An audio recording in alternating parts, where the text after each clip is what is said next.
तो ज्यादा प्रभाव है। अगर किसी व्यक्ति पर मिलकर एक तीर चलाएं तो कम प्रभावी होगा, और अलग अलग दो तीर चलाएं तो ज्यादा घातक होगा। मुख्यमंत्री जी ने तो आया था यहाँ भी, विश्वकर्मा जी ने डंका पीटा था, क्या हुआ? 70 का पार का नारा दिया था।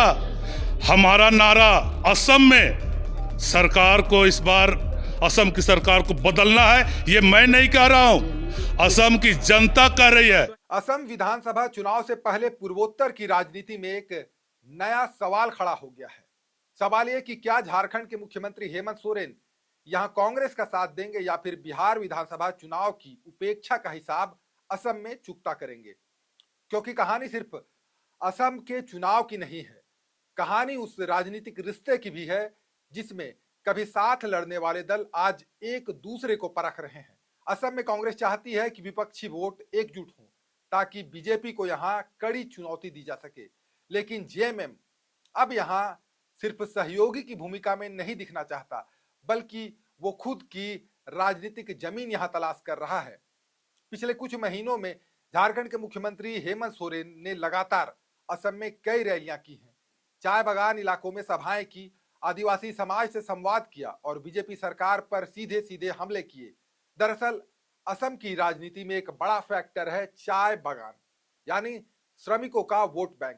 करीब 70 लाख लोग, जिसमें बड़ी संख्या उन आदिवासी समुदायों की है जिनकी जड़ें झारखंड, ओडिशा और छत्तीसगढ़ से जुड़ी है, यानी वही सामाजिक आधार जिस पर जेएमएम की राजनीति खड़ी है।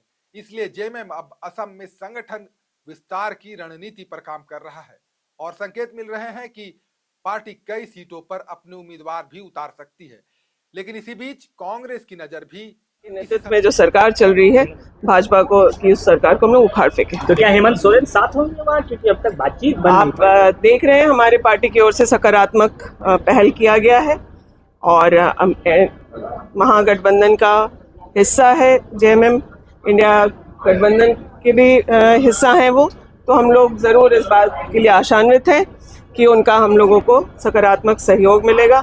साथ ही साथ हमें ये कहना है कि आज आप देख रहे हैं कि जो सबसे बड़ा आदिवासी चेहरा इस देश में उभर के आया, भाजपा के सामने जो नहीं झुका, जेल जाना उन्होंने स्वीकार किया, बल्कि इस्तीफा दे करके जब तक हाई कोर्ट ने उन्हें क्लीन चिट नहीं दिया, उन्होंने वापस से मुख्यमंत्री के पद को नहीं लिया।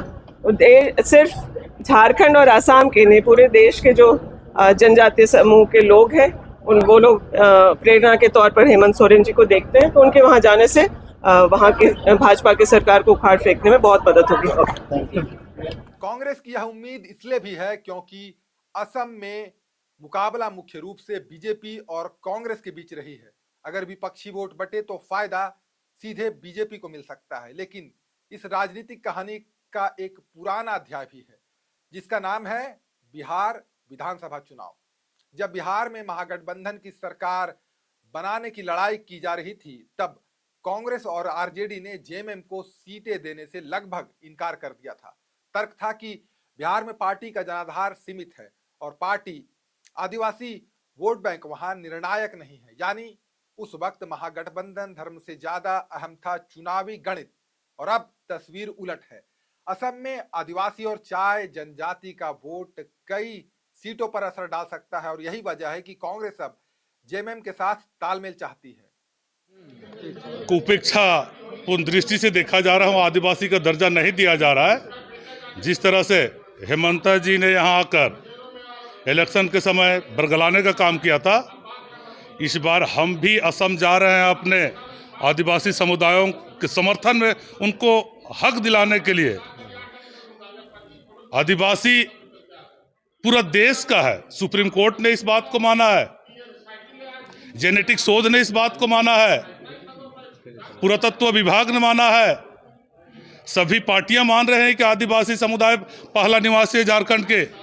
और असम की सरकार जनाब उराव मुंडा खड़ियाओं को आदिवासी मानने के लिए तैयार नहीं है।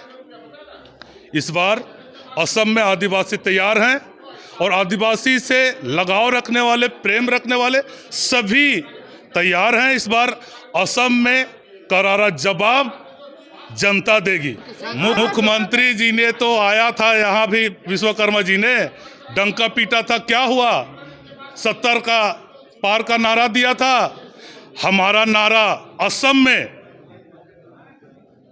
सरकार को, इस बार असम की सरकार को बदलना है। ये मैं नहीं कह रहा हूं, असम की जनता कह रही है। हेमंत सोरेन जी आज पूरे देश के आदिवासियों के नेता हैं, जो आदिवासियों के लिए चिंता करते हैं, आदिवासी हक की बात करते हैं। वहाँ तो अलग है, आप लोग के साथ वो नहीं है, वो साथ में नहीं है। अगर हम अलग अलग लड़ें तो ज्यादा प्रभावी, अगर किसी व्यक्ति पर मिलकर एक तीर चलाएं तो कम प्रभावी होगा, और अलग अलग 2 तीर चलाएं तो ज्यादा घातक होगा।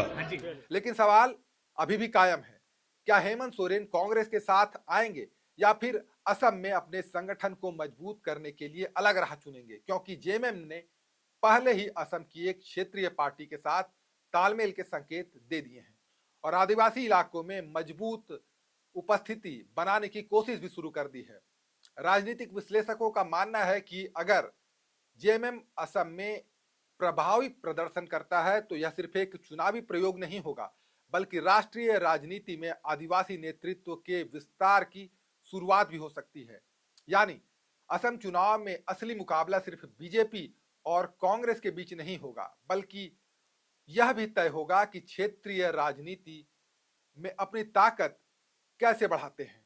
अब देखना दिलचस्प होगा कि क्या हेमंत सोरेन कांग्रेस के साथ मिलकर बीजेपी को चुनौती देंगे या फिर असम की जमीन पर लिखेंगे अपनी अलग राजनीतिक कहानी। अगर आपको खबर पसंद आई हो तो वीडियो को लाइक जरूर करें और बताइए कमेंट में कि आपकी राय क्या है। क्या असम में हेमंत सोरेन कांग्रेस के साथ जाएंगे या अलग लड़कर नया समीकरण बनाएंगे? ऐसी ही खबरों के लिए चैनल को सब्सक्राइब करें। नमस्कार।